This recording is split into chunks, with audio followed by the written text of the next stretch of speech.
Hello everyone and welcome to another episode of Show Up with Camron Gran. I'm your host, Camron Gran. Today we'll be diving into Am I the Jerks? But before we do, I just want to remind you guys all that I'm not a therapist. I'm just somebody going along his own mental health journey, trying to give you little tips and tricks that I've used on my own path for to use on yours. Obviously with these episodes, if you've watched them before, this is more about figuring out, because usually if you read Am I the Jerks, you just decide if someone is a jerk or not. I do say that at the end of reading them, but usually I do try to also come up with a way to become a better communicator or how to set healthy boundaries. You know, this channel goes very much into DBT skills, so if I see an opportunity to advise somebody to use them, I do it. But as always, remember the whole point of showing up for yourself is recognizing what works for you and what doesn't. Just because DBT works for me doesn't mean it will work for you. However, even if all of DBT doesn't work for you, that doesn't mean some of the tools it offers can't. That's why I'm a fan of imagining it more of a box that has a whole bunch of different toys in it, and you just take one out, play with it for a little bit, and then be like, oh, this isn't really my thing, and put it back or throw it away.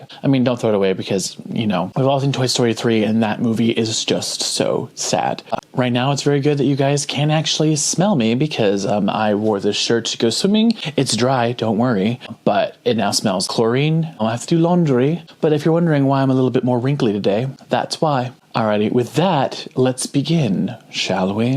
Update. A month ago, I was told I will be the jerk for not telling a date about my plans to be a single mother, so I told him. This sounds like the plot for the movie The Backup Plan with Jennifer Lopez. She eventually just decides she wants a baby, but she's not able to find somebody, so she decides just to go through with inseminating herself, and then when she finally does find somebody, she had already gone to treatment, and so it actually works, and so then she's, oh, I guess we have to break up because I'm going to have this baby. And the funniest joke is that she's, after they've had the love scene, she runs and throws up and she's, I'm pregnant. And he's like, I'm pretty sure it doesn't happen that fast. Hilarious joke. But that's what that title reminds me of. But I don't know about the story. I'm going to start including the original post in the future because sometimes I feel I need context, but not yet. So let's just check you back in with their update. Because if you guys know me and you've seen any of my other stuff on YouTube, you'll know that while I do believe that you should read things in order or watch things in order, I don't always adhere to that when it comes to what's out in the movie theater, especially because after 2020, the amount of movies coming out was heavily reduced in theaters. So I was, oh, well, there's all these sequels coming out and I want to see something in theaters because I am paying for A-list and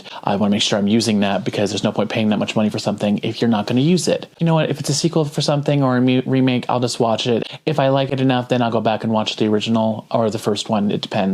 I've seen sequels and I'm like, oh, this is the sequel. I'm not even bothering with the first one. Ironically, if I watched the sequel to The Meg, I never would have watched The Meg, the original one, because The Trench is a terrible movie. But I love action movies, and I thought that even though it's still kind of a gimmicky action movie, I thought that the plot of the first movie actually made sense, like they were actually trying to tell a story. The second one was just, we're talking about megalodons, but we're spending a whole bunch of time with a bunch of people, not with actual megs or with things that have nothing to do with the ocean. But that's kind of my thing when it comes to this. Anyways, I digress. I'm going to go back to the reading. Okay, here we go. A month ago, I asked if I will be the jerk for not telling a guy I had only started dating that I had plans to become a single mother. I was scared I'd lose him, but also felt I would be deceiving him by not telling him, thus making the investment in our relationship unfair. The comments were pretty much unanimous in that I'm a jerk, and I needed to tell him, and this validated my decision to go forth and be honest, as nervous as I was. I explained my situation about taking 2 years to come to this decision. Fertility clinic had shut due to COVID, which was why I had gone back onto dating apps. I explained how my clinic had reopened after meeting him and how important it was to me to continue in my journey to become a mother. I knew this was baggage he hadn't expected and that there was every chance he would step away from the situation. Well, he didn't. Well, that's good. Congratulations. We're now in a committed relationship and he's been supporting me in my journey. I've had 2 unsuccessful artificial inseminations with donor sperm, my original plan, and we've spoken about having a child together. As early on as it may seem, he told me he honestly made me consider his own future. He told me, okay, well, this isn't written correctly. He told me He told me I honestly made him consider his own future and how he really wants a family someday, and how he has admiration for me for being honest about my situation, how he wants to help me fulfill my desire to be a mother, whether with him or with the donor sperm. Either way, he wants to be part of my life. I wanted to provide this update as positive outcome has come out of me being labeled a jerk, and it pushed me to do the right thing, which has in turn meant I have the most understanding and accepting boyfriend. Had I kept this info from him, it would have played out it would have okay, sorry. Again, the way this is written. Had I kept this info from him, it would have played out on my conscience, as well as most having caused him to not trust me. So thank you. And then there's an edit. Gosh, I didn't think this post would blow up in this way. Thanks for the lovely words of support, and also those of you taking the time to provide food for thoughts of co-parenting and step-parenting. This is new territory for me, and I don't know anyone else in my day-to-day life who has been in this situation, so it's valuable for me to hear your views and gain new perspectives. Thank you, kind Reddit community. Okay, well, I can already tell that this is an outlier, because usually the good people on Reddit are the ones who take time to actually read and process and actually listen to the advice being given, because most people who, when they post, just post and then go away because they just want to. Well, I don't actually mind if somebody wants to post to vent and then doesn't care about the outcome, but I would prefer it if people are posting on here and trying to ask for advice that they actually hear it out. Because most people are surprised when they find out that they are the jerk because they think people are just trying to bully them or trolling, when really what it is you laid out the situation, you wrote it in your own words, and they're giving you the answer that you've laid out for them. This is the way you wrote this is how it is coming across. And I think that's good. Again, checking the facts is important. I don't know if checking the facts on Reddit is the number one choice of where to go for that. If you can, go to people that you're close to. But a similar thing happened in that movie I was talking about with the backup plan, which she told him, and then they ended up having a good relationship after that. My only thing with this is I would actually sit down and ask him how serious he is about the actual relationship with you. Because if he also wants a family and you want a family and you're both willing to have a family together, this seems very artificial. I almost would, since you're already using a sperm bank, try to do it without the romance affected. But you said it's your boyfriend, and that's why I said you should have a conversation, because how do I say this? It's very different if you're romantically trying to have a child, because then the child is usually, children are a result of your love and choice to be with each other. And then you said it's so new, you're not sure about doing this next step. So if you want to go through with it because you want to have a child and he was wanting to have a child, but you're not at the stage of knowing whether or not you want to be in each other's lives as a couple, you're not there yet, a good thing to have a degree of separation where it becomes more of we're providing an opportunity for both of us to achieve this dream that we have. That's when I would maybe use the sperm bank when you're having unprotected sex. But again, this is only dependent on how close you and your boyfriend are. If you're at the stage of wanting to pursue and have a family together, then yeah, go ahead and do that. It is way cheaper than using a bank, for sure. But yeah, that's a way to do this without making it so personal. Because if it's personal, then it makes it harder if things go bad for you to separate. Whereas if it's done that way, then it's done with the understanding that you're parents no matter what, and then the relationship is a bonus. Whereas if you do it the way of trying to have it together, usually the relationship is first and parenting is second, which in my opinion, parenting should always be first. But this is my opinion. I've never had to deal with this.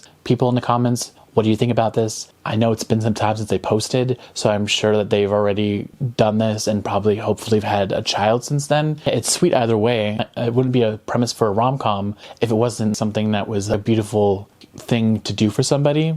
Either way, I say kudos, especially because you found somebody who wants to support you and your dreams regardless of needing it to be him directly. I think that's cool. Alrighty, moving on to the next story. Am I the jerk for not letting my best friend have her wedding on my property after being uninvited? I'll tell you what Reddit thought, but I'm under the impression that once you uninvite somebody from your wedding, they have no obligation to you. And especially if it's their property and what they own, you don't get to still use something when you invite the person who is giving that kind of thing to you. Now, if your friend paid you and you had a contract, then yes, you would be into trouble because then it's a business thing. But if it's a friend doing another friend a favor, then no. Even if you're not the jerk in that situation, you'd still have to go through with actually giving her that stuff because you were now contractually obligated to do those things. And just because you happen to be friends, the contract makes your tiff and your argument null and void because you've agreed to rent her out the property for the purpose of her wedding. That's why contracts are always a good thing to consider, even if you're friends. I mean, in this sense, it wouldn't be a good thing for you if you're trying to not let her use your property. But then again, then the property thing wouldn't feel like it's something happening because of a friendship thing. It's something that's happening because she needs a venue for her wedding. So there's a degree of separation, which I think is important, especially when it comes to big life goals or big life events for people, is you want to be there for people, but you want to make sure there's a degree of separation. So whether or not something goes good or bad in whatever that goal in their life is, it's not something that feels like you can go back and they'll directly tie it to how they perceive you. Okay, here we go. One of my 29-year-old male best friends Okay, sorry. I had to pause because this doesn't make sense. I'll read it, but it doesn't make sense to me. Oh, okay. Sorry. They're the 29-year-old male. Got it. So one of my 29-year-old man's best friend, Carla, who's a 31-year-old female, is getting married soon. Okay, the way that was written was very confusing because your best friend's named Carla, or is yeah.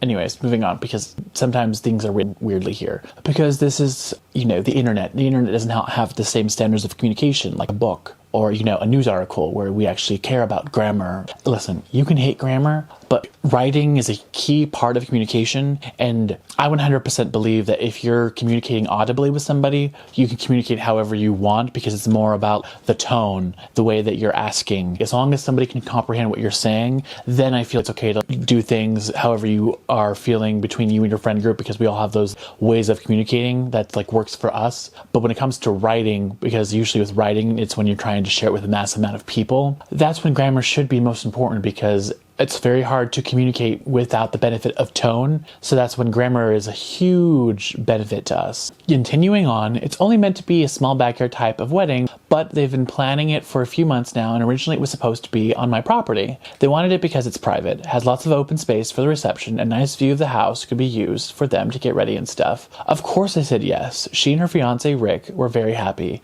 The thing is, Carla and I do have a history. We went out on and off again in college, but decided to stay friends. Then I met my wife, we got married. Carla met Rick, and now here they are. Now, my wife knows I went out with Carla back in college, and she didn't care. Carla still went to our wedding and everything. I never knew if Rick was told or not. It's not my relationship, but therefore not my business to say anything, so I never did. Rick found out recently, and not in the best way. Not sure how, but from what I heard from friends is that our mutual friend told him, no idea why, we used to date. Not only that, but apparently Carla said a couple years ago she was still in love with me when she was already dating Rick. Okay. Yeah, okay. Now I can get why they might want to uninvite you. Don't have actual confirmation if that's exactly what he was told. All Carla's told me is that Rick was told about our past and he's angry at her for never saying anything. It became quite a drama and didn't hear from her for over a month until now. She told me they're going to couples counseling and that the wedding is still on, but Rick requested that I not attend. It sucks, but I totally get why he wouldn't be comfortable. Then I asked the obvious question, where are they going to hold the wedding then? To my surprise, she said they still want it at our place. You live at this place, that doesn't make sense. Rick said so too, and in my mind I'm going, he doesn't want the guy who dated his fiance years ago at the wedding, but still wants the wedding at his house. My wife and I are expected to just not be at our home that weekend, and I told Carla no. They're going to have to find someplace else since we're not going to simply leave our home to them for the weekend. Not only for safety reasons, but it just doesn't make sense. Rick doesn't want me around because he's not comfortable, but is comfortable enough to have their wedding at my house? Yeah, that's weird. They really want their wedding here, though, and because of that, I've been bugged by not only her, but also Rick and some friends who think I'm being a petty jerk for not letting them have the wedding here anymore. Honestly, don't think that I am. It just doesn't make sense at all to have to leave our own place for a wedding we're no longer welcome to and leaving our home totally vulnerable. Still being accused of sabotaging their wedding, and Rick believes it's the least I can do after everything. Am I the jerk? Well, right off the bat, my answer is no. And this seems a very clear boundary that you wouldn't even have to share with somebody, because if somebody offers you their house and your friends, it makes sense to take them up on that offer. But logically, if you don't want that person to attend your wedding anymore and it's their house and they live in that house, because this is not like they have a guest house or something where because they'd have to leave their space for you to do your wedding there. And that doesn't make any logical sense whatsoever. My actual solution for this might be something very simple. I don't understand why Rick is just talking about the wedding venue. My solution would be that Carla, you, Rick, and your wife sit down and have a conversation about this past relationship. Obviously, the clear thing would be to back off and let them find another venue. But if they are serious about wanting to have their wedding there, tell them I'm either invited to the wedding and I can attend, or we're not doing it at my house. If you want to feel more comfortable with that decision, we can sit down and talk about it. Do you and Carla want to come over for dinner so we can just discuss this? Because I'm not going to leave my house with you guys if I'm not invited to something, because it doesn't make sense if you're not comfortable with me at the wedding that you be comfortable with the wedding at my house, even though if I'm not there, because there'd still be tons of photos and memorabilia of me, so you would still know that it's me and my house. You know what I mean? You don't disappear because somebody is in your home. They'd be surrounded by your stuff. So yeah, the logic of that doesn't make sense. I agree with you. My solution would be to have that conversation, because nothing that you're saying sounds like they've crossed any kind of line yet. And the only thing I told you that would have made you a jerk in my eyes is if there was a contract involved,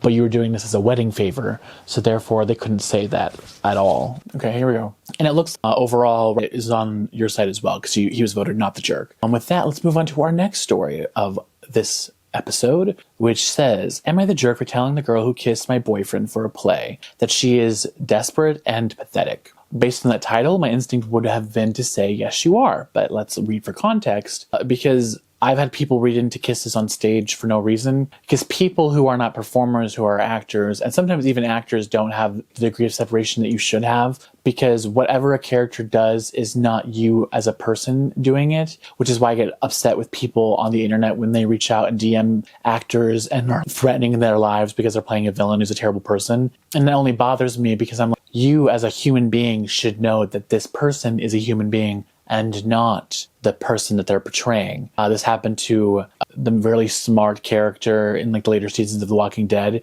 He started getting death threats and stuff like that. The character's name's Eugene. And it was because people couldn't separate him from his character. I didn't have a problem if somebody was like, oh, I wish that Eugene would just die already. Because then you're saying Eugene's not him. But people were just reaching out and like wishing the actor ill will. And that was the problem. Wishing ill will on anybody is a problem with me, even made up, because it opens a whole other can of worms. But we're not talking about that. But with this situation, I've had to kiss somebody and they got upset at me, but it was in a school setting and it was kind of a requirement for us to pass the class and graduate and to get into the next year of school. And so they had a reaction and I felt guilty about it. But in that setting, I felt I was painted into a corner where if I didn't do it, I was going to get expelled from school. That's what I thought in my head. So I could understand them being upset and talking about it, but just calling her desperate and pathetic, I would have to know what she did afterwards. Just because you kiss somebody doesn't mean that that person has feelings for you. That's something that I would remind a lot of people watching, people on stage, or even actors in general, is I've kissed somebody who made it very clear to me that they found me disgusting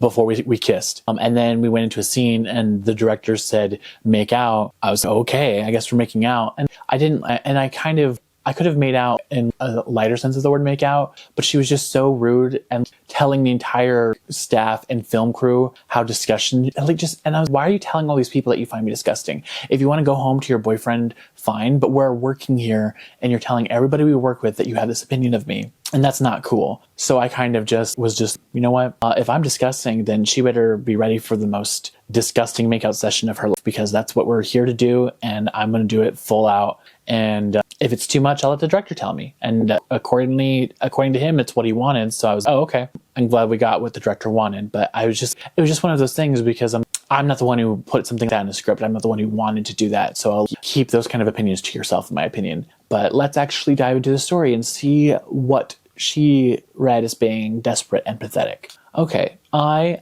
19-year-old female, study drama at uni. So I'm assuming she's British, because I've only ever heard uni done by British people, or European. I don't know if it's just Britain. And my boyfriend is on the same course. My boyfriend is a really good-looking guy, but he doesn't seem to know it. He gets a lot of attention from girls, and for the most part doesn't seem to get that they're flirting with him. I'm not generally annoyed by this and never really say anything. However, there's one girl in our class, let's call her Victoria, who is obsessed with my boyfriend. She goes out of her way to be paired with him in group activities. For example, if the professor picks groups by numbering us 1, 2, 3, she will move herself to be in the same number as him. And she recently stepped down from a main role in a play we're doing so she could be in a more minor one, simply because the character has a romance with my boyfriend. I know this is the case because I've heard her say to her friends that she thinks he's hot and whatnot. I've never said anything to her about it because she seems pretty insecure, always complaining about how she thinks she's ugly. And I don't see it as a big deal because my boyfriend doesn't care. However, we recently performed the play and had a small after party where she got slightly drunk and was bragging about how she definitely felt something when they kissed in the play, and she's going to ask him if he felt the same. I rolled my eyes and again ignored it until she actually went up to my boyfriend. She's a little bit drunk, and when she went up to him, I was there too. Victoria started saying that she knows he must have felt a spark. He's a really good kisser, etc. I snapped and sort of shouted at her that you sound incredibly desperate going after somebody else's boyfriend. You're pathetic if you think a stage kiss means you should be together. She looked super embarrassed and walked away, and later heard she'd gone home crying. I feel like a jerk because she obviously is insecure and whatnot. Am I the jerk? And there's an edit where she says she 100% knows that I am his girlfriend. I've heard her talking about me being his girlfriend before. I don't think you're a jerk at all. Here's the thing. I was under the impression that you weren't aware of stage kissing, and you actually have the same opinion I have. It's a stage kiss. It doesn't mean anything. And if some other actor takes it as more, that's not your fault. You have to remind them that we were told by a script to do so. I didn't do it from my own choosing. I do think in that situation, I might have a conversation with your boyfriend, because I guess if you're upset, maybe he didn't have an opportunity to say anything. But just because he's clueless and doesn't understand why girls are flirting with him or doesn't register as flirting, if somebody goes up to him and is trying to suggest that they're being more, my thought is that maybe the best thing to do would be to say, hey, I have a girlfriend. She's right here. Maybe you've met her before. It's not just on you. Your boyfriend should also be telling people that you're together. And the fact that he didn't is kind of weird. I don't want to say suspicious, but don't be suspicious. Don't be suspicious. But no, overall, I don't think you're a jerk, especially from the fact that you know that she knows you were together. And so her doing that just makes her a bad person. And that would be a rare occasion, in my opinion, where if somebody was, you owe that person an apology. I'm not going to apologize, because it's not she approached him or us in a private setting. She did it in front of everyone and was basically egging and telling people her plan. And nobody was telling her that's a bad idea because he's with them. And if this is a theater department, it is weird that nobody would tell him or her or the OP that this person was planning on doing this, because usually the theater groups are very close, because she said she was at university. And so I thought that meant that they were studying acting. Usually when you're in acting school, your section, the people you're around become very close in the time that you're in the play. And this was right after the play was over. So yeah, it's very weird that nobody had your back, and we're also telling her to back off. With that, let's move on to the last story of the night.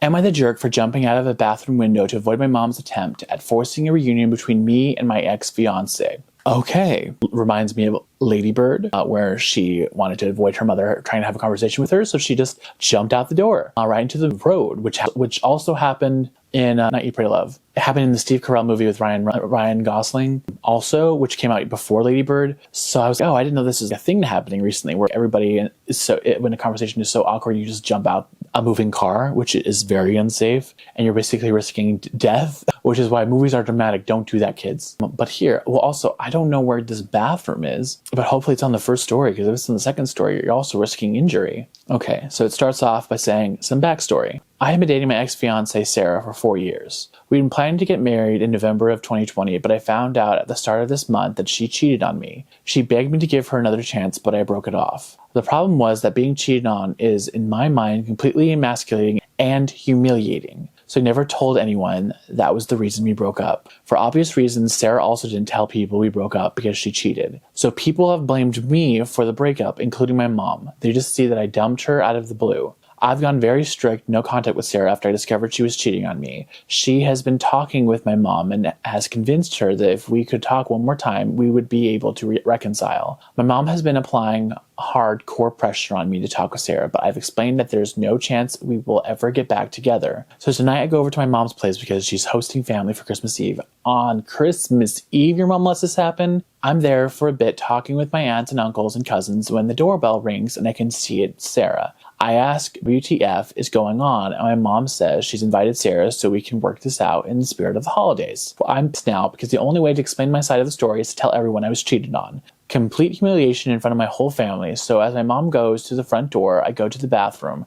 My mom starts knocking on the door saying that I need to come out and talk to my ex like an adult. I say, kick out the window screen and get in my car and go home. My mom called a short while ago saying she's cutting ties with me over my behavior. She's really fixated on me jumping out of the window. And Sarah will always be a child to her. My sister called me after to ream me out for ruining Christmas. I broke down and told her that Sarah cheated on me, which is why I dumped her and didn't want to see her under any circumstances. She called me a big jerk who was lying to cover for myself. Am I really in the wrong? I'm going to say, well, one, no, you were not in the wrong. Two, I would suggest going to see a therapist for sure. I mean, generally that's my recommendation for most people, but the reason why I'm telling you to do this is because the humiliation you're experiencing about this is, I don't think, is uncommon with people who've been cheated on, especially when you've been telling your family or everybody that you're planning to build this life with somebody, and then you found out that they broke the trust that you have with together in a relationship. And it's also not your family's right to know, but if a situation occurs and it's the right thing to do to tell them, I wouldn't feel embarrassed to tell them. But if you're in a point where you'd rather jump out of a window and run than tell your mother why you don't want to see this person, then I understand wanting to have time to get over it and move past it. But also, you're definitely Sarah's a jerk because you've expressed to her that you don't want her to be with her, you don't want to talk to her anymore, you want nothing to do with her. The right thing to do would be for her to leave you alone. And if she's not going to leave you alone, since you try to be hospitable, you try to do things by her methods, and she's not listening, that's why I would be, okay, I need to tell people because clearly we're not going to be able to separate this from each other, and I don't want to have this on me for the rest of my life. So I'm just going to tell people so they know, and we're going to move past it. My only other thing I would say is try to, forgive yourself. Because a lot of times I've noticed when things this kind of happen is we feel it must be something that we've done, because we always look inwards when really the problem is on that other person, because it is not your fault that somebody else decides to cheat. And a lot of times people have that false narrative in their hand. What did I do that would make them feel they needed to cheat on me? And the truth is you did nothing. And in order to get past that, you need to discuss it with somebody. And clearly your family is not the place to go, because the fact that you broke down and you're saying that you were crying, and then your sister would rather believe that you're making up a lie about this other person than believe that this person actually cheated on you, says a lot, especially because you are your sister's brother, so she should believe you first. Here's my thing. This is what I find strange about families, is if my family member came up to me and said, I don't want to be around them, can we just make them go away? Can you do that for me? No questions asked. I would do that, and I would say, hey, listen, I know you've been trying to talk to them. They don't want to talk to you, and I don't feel comfortable pushing you on them, because clearly they're needing to sort through something, and I would rather they get through that without feeling cornered. And maybe after some time, when they're ready, they can have a conversation with you again. But that would be my suggestion. Just tell people, listen, I know you love Sarah. I don't want her in my life. We're not going to get back together. Can you please respect that? And hopefully your family will listen to you. That is my hope for you. I really do hope that. Yeah, and I'm sorry, because being cheated on sucks. And having no support from your family also sucks. I know what that's like. I would say reach out to friends and listen. You've told your family, they didn't hear it, and Sarah's not telling people. I would tell a couple of people. I would tell close friends of yours, at least a couple of them, so that way they know what's going on really, and they can be your support system as you try to navigate through that humiliation that you're experiencing. Humiliation is hard because we don't always have a right reason to be humiliated. Sometimes it's just an emotion that sweeps over us, so it's harder to work through it. And that's why I would say go to a therapist, because they'll have better tools than I could have, because I don't really suffer from, embarrassment or humiliation when it comes to events. And I have very hard boundaries, especially when it comes to cheating or lying or any kind of hurting behavior. Once that happens, we're done. I'm also a communicator. My friends sometimes are, not as much as me. If you're not, I will literally force people to talk, because I need to understand you. I'll try to make it as brief as possible so you're not suffering while we dive into this. And especially if you're for sure done, Sarah just needs to leave you alone. After this, I would send her a text and say, listen, I told you I don't want anything to do with you. I don't want to have another talk with you. I don't want those things. You need to learn how to move on with somebody else. Go talk to somebody, not my family. They need to know that we're not getting back together, and I need you to just move on. I am trying to not tell them that you cheated on me, but if you keep pushing me, I will tell them what actually happened, and they can take it or leave it. And that's my thing, is you can tell people your truth and they can choose not to believe you, but you expressing your truth is valid and important. Just because somebody else doesn't want the other people to hear it doesn't mean you have to be their little secret keeper. Tell your family. Whether or not they take it is not on you. It's because you expressing yourself is what matters more in the situation. Because people often feel they have to defend their truths to people, and you don't. If you share something and you know 100% it's the truth and people don't believe you, that's not on you. You know in your heart you shared what is actually true, and it's not your fault if the world or other people don't want to open their eyes to what actually happened. Because I've had a lot of people who won't actually acknowledge the truth. My father, when I tried to have a conversation to like better our relationship, wouldn't actually hear me out with the things that he did to me when I was growing up. And he said it didn't matter. What's the point of even talking about it anymore? What was the point of talking about it now is because you never let me talk about it. So I've been in this rage every day, feeling worthless. I shouldn't even be alive because you won't let me tell you who I am. You'd rather I just be an invisible force that it just bounces around the house or bounces around the universe, but not ever actually existing. So my dad passed out. I had a lot of resentment because he wouldn't let me actually express my truth. He would just shut me down. And then I realized I didn't even need him to believe me or to tell me that I'm right. What I needed from him is to let me have the opportunity to tell him my truth. And he wouldn't even let me speak. And that is what I found the worst. So yeah, just tell them that you didn't ruin Christmas. They ruined their own Christmas by basically trying to trap you with somebody you expressed you had nothing to do with. So your family and your mother ruined their own Christmas. You did nothing except show up to what you thought was going to be a good holiday. I hope that helped you, and good luck trying to get past this. I hope you do. With that, you guys, we have finished all of the stories for today. Did you like them? I'd love to hear your thoughts in the comments. Did any of them sound familiar to you? Do you take some of them differently than I think for this last one, the overall Reddit opinion was that he was not the jerk, which I agree with, because I don't think even if he hadn't been cheated on, if he broke up with somebody, you as a family don't have the right to corner him with somebody just because you might that person. If he broke up with them and it was amicable, you still wouldn't be the jerk for saying, I don't want anything to do with them. Please don't keep forcing them upon me. You are my mother. Please be on my side. That's what I would have said. You're not hers, you're mine. So why are you forcing her upon me? If you guys do like what you've been listening to and you want to help me out, especially if you're listening to this on any kind of podcast platform, if you go and you leave a rating, it helps spread this podcast to more people. You can get your comments if you do, because I enjoy hearing from you guys. Also, if you're watching this on YouTube, you can leave a comment there, give it a thumbs up, subscribe if you haven't, if you want to see more videos. And if you want to know when I post another video, you can tap the little bell button. You get notified when I do. With that, thank you guys all for listening. I hope you have a wonderful night, and I will see you guys all next time. Have a good one. Bye.